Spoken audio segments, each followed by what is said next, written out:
Integrimi në Bashkimin Evropian për Shqipërinë mes të tjerash kushtëzohet edhe nga garantimi i sigurisë ushqimore për konsumatorët shqiptar. Unioni kërkon më shumë standarde në këtë drejtim dhe një sistem kontrolli për produktet që konsumohen. Siguria ushqimore është një fushë që në Bashkimin Evropian i kushtohet shumë vëmendje dhe garantohet mbrojtje për konsumatorët. Nëse blen produkte kur je në BE, e di çfarë po ha dhe ka një sistem që mund të gjurmojë menjëherë dhe të bllokojë produkte që nuk respektojnë përdorimin e pesticideve apo kontaminime të tjera. Hyrja në BE do të thotë përfitime konkrete për konsumatorët shqiptar.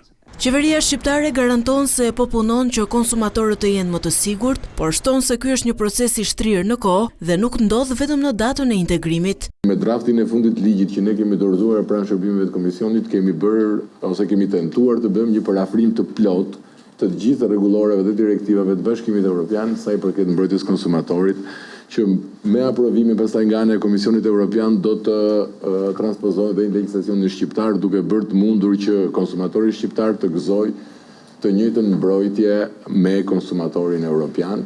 Në këtë proces autoritetet kërkojnë edhe bashkëpunimin e qytetarëve. Ndjej të arsyeshme në këtë tryezë që të bëjë thirrje që të gjithë qytetarëve që të blejnë vetëm në shitës të autorizuar dhe gjithmonë malli i shoqëruar me faturën përkatëse, e cila dëshmon që ka padur një transakcion që kush ja ka shitur dhe kujt ja ka shitur.